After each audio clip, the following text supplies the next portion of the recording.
السلام عليكم ورحمة الله. النهاردة هنتكلم عن الاحتياج.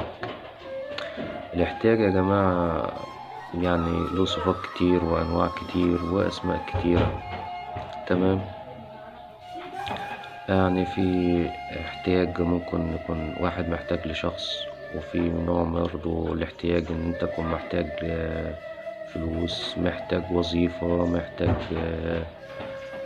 ربنا يكرمك بطفل. الاحتياج أنواع كتيرة. فاحنا لو اتكلمنا في الاحتياج بصراحة هنتكلم كتير قوي، وهنتكلم على حاجات كتير قوي في الاحتياج. بس انا يعني عايز الناس تعمل حاجة.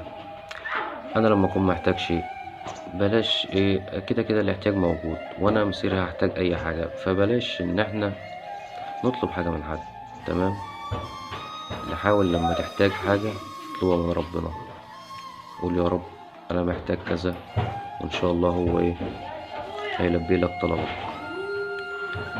احتاج الى الله وما تحتاجش للبشر.